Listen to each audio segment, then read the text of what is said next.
You're listening to the Intercoastal Podcast, part of the Destination Marketing Podcast Network. Hello, everyone, and welcome to the Intercoastal Podcast. I'm Robb Wells. Today, we are thrilled to have a very special guest returning to join us on the podcast, Mr. Houston Stewart, the creator and host of Beaufort SC Fishing on YouTube, Instagram, TikTok, and one of the largest Beaufort area fishing platforms on Facebook as well. Houston, welcome back to the show. Thank you. Thank you for having me back. Now, listen, Houston, you have built a dedicated following just by sharing your adventures on the water. And people from all over reach out to us multiple times from your appearance from previous episodes of the podcast. And they love hearing your tips and your sharing your tactics for fishing the area here in Beaufort. But one of the few first times we ever met, you remember you were talking about your favorite time of year to fish. And I believe you said it was...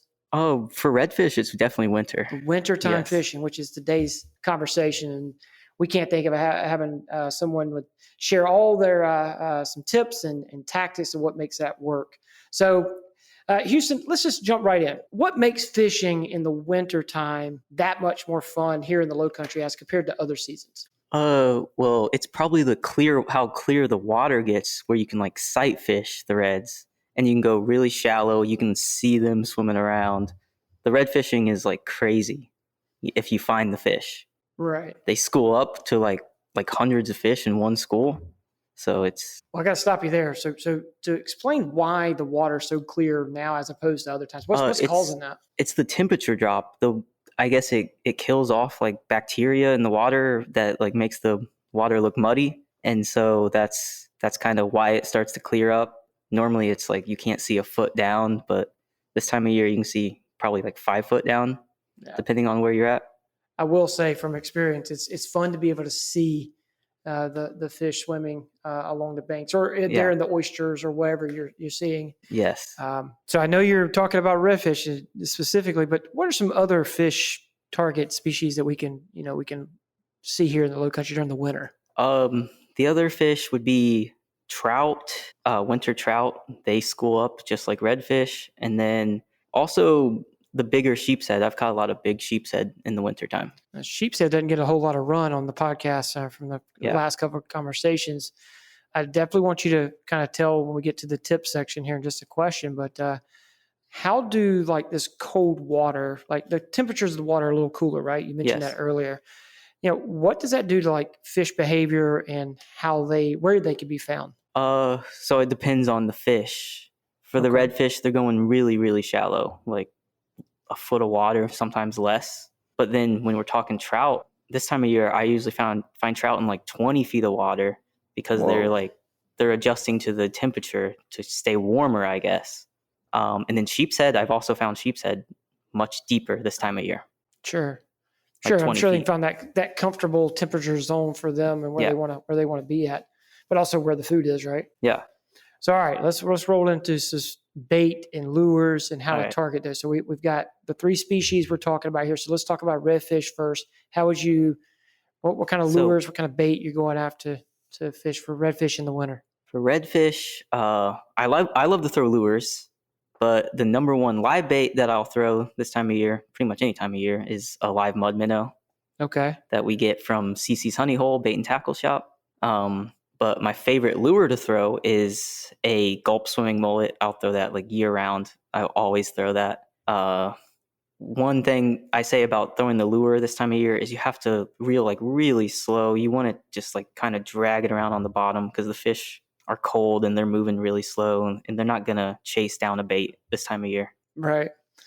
And just don't crank on it. Just nice and slow. Yeah.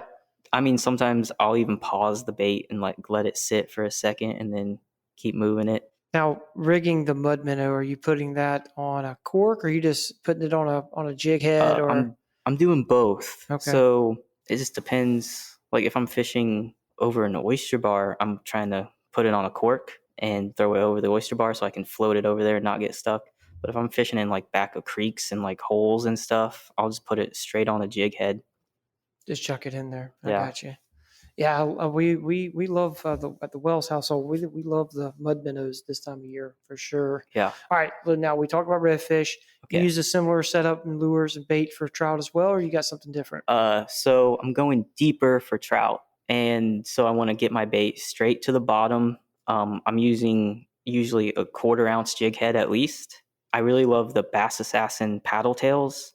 There's 2 colors that I use all the time, electric chicken and chicken on the chain. So, and then I could do the same thing with a mud minnow, put a mud minnow on the jig head and also throw that. Those are probably the best options. Very good. So the heavier ounce jig head gets it down deeper a little quicker for you. Yeah, and for all these fish, I'm fishing like right on the bottom. I'm catching almost every fish I catch is directly on the bottom. They're never like near the surface, especially this time of year. Right. And what about sheep's head? Sheep's head, I almost exclusively use live fiddler crabs, and you can get those from CC's Honey Hole. And again, I'm going deep. I'm going against structure, bridges, and docks, and you're just going like straight down. Can't be too close to the structure with your bait. Those are some good techniques. So let's talk about where you're going to find these. Where are you going to find? If you're just besides someone taking a guided kayak tour with you, which is something that you do offer, and we've mentioned here before, where would you say someone should target when they come to Beaufort looking for these fish? Number one place I always recommend if you don't have a boat or a kayak is the Broad River Pier. And then there's also the Hunting Island Pier. Those are my 2 favorite piers. Those are really the only piers there are around here. The Hunting Island Pier being relatively new. Yeah. Great update. They extended it quite some distance there, and it's very helpful.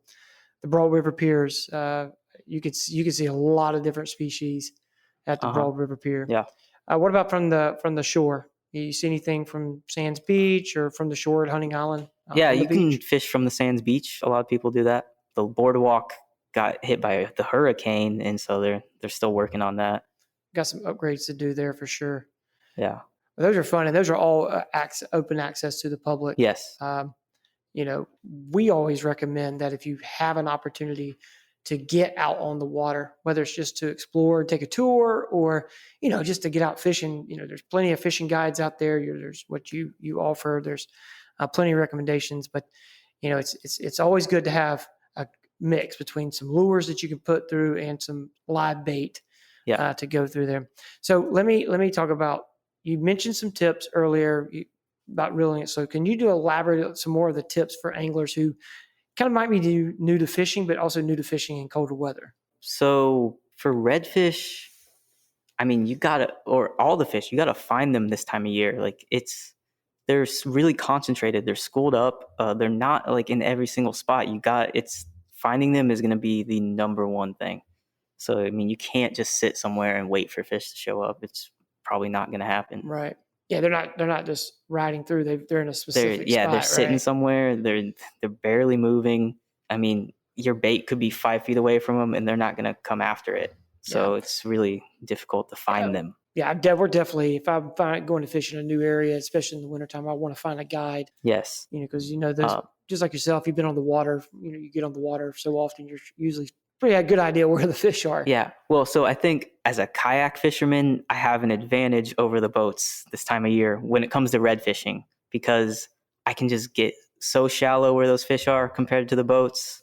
And it's so much easier to find the fish in a kayak right now, especially going back in the creeks, because that's where they're at. They're either in the very back of the creeks hiding from the dolphins, or they're in the very shallow flats also hiding from the dolphins. So yeah. So you mentioned wintertime being your favorite time to go red fishing, yes, or just fishing in general.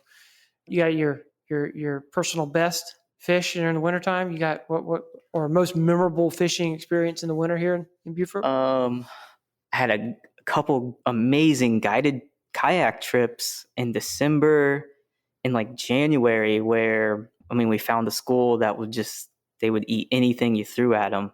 It's just like every cast that you throw at them, but it's not always like that. Yeah. It's just like, it depends on the day, really. Yeah. Those are good ones when you're reeling them in. As far as it's always an experience when I go fishing with my two sons, and They're more interested in how much noise can be made or how warm we're going to be on there, what the snack situation is going to look like while we're fishing. But we've been there where we've gotten to some trout, and it didn't matter. I'm pretty sure we could have taken the fig bar that we were using for a snack and chucked it out there, and they were eating. It's one of those times, but I do recall the water being crystal clear. The trout were a little deeper than normal than we would have found them in normal, and I do remember those things. But we had some fun times in the winter. Yeah. What advice would you give to locals, even visitors hoping to make the most of their winter fishing trips in the Low Country? What are your top 3 things to kind of remember to when you go out? I mean, if you are new to fishing around here and you want to catch fish this time of year, you're going to have to hire a guide, I think, if you want to be successful at fishing this time of year. Yeah.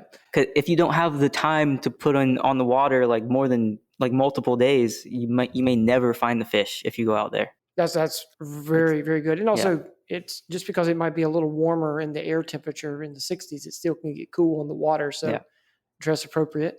Yes. And then always have a mixture of baits. And that's something you've told us multiple times in the podcast. Find your bait that you're confident in.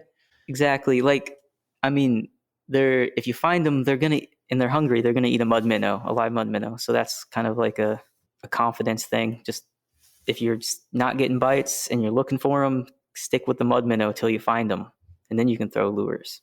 Hey, Houston, how can tides and weather patterns affect fishing success during the winter? So around here in Beaufort, South Carolina, the tides when fishing are like really important, but even more important in the winter, I think. I like the lower water. I always like the lower tides. For me, it doesn't matter too much whether it's incoming or outgoing. It's about the lower water because that's when the fish are more concentrated. That seems to be when they're feeding in the winter the most, and it's just easier to find them. So low tides. The worst tide, in my opinion, to fish is a really high tide. Like the height of the high tide in the winter is very difficult to find or catch fish. Yeah, they're all over the place, right? Yeah, it can be. There's a lot more water to cover, and they're deeper, and sometimes they're just not feeding. So is that like going back to the low tides? Is that like a couple of hours before low tide, a couple of hours after? Yeah, that's a good general rule. For me, the way I like to do it is I like to start maybe 4 hours before low tide and just fish all of the outgoing. That's kind of what I've been doing lately. It works really well because you can fish, as the tide drops, the fishing is going to get better because the fish are going to get more concentrated. So that's kind of how I do it. Yeah, that is great advice. Houston, it's always love having you on, sharing just kind of what the passion and the fishing that goes on and getting in on the water.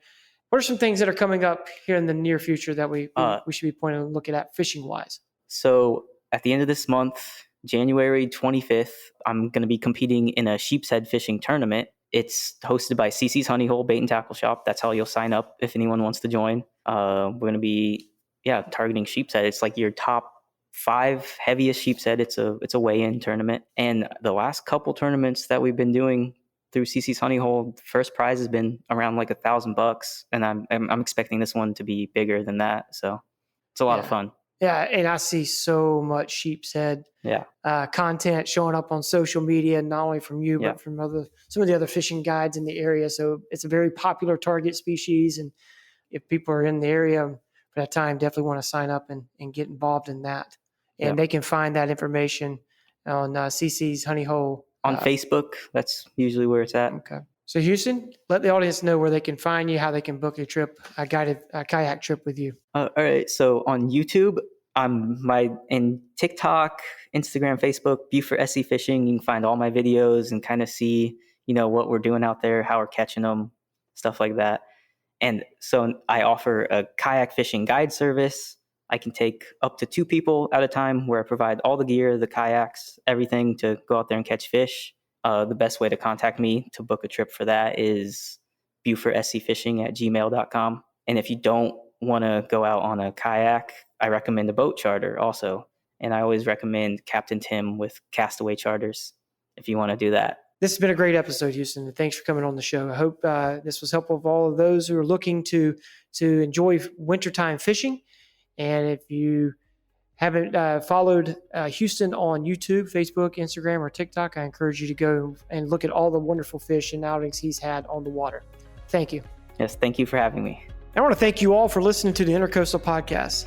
You can follow us on social media at visit Beaufort SC on Instagram or at Beaufort SC on Facebook. And don't forget to like, subscribe, and leave a review.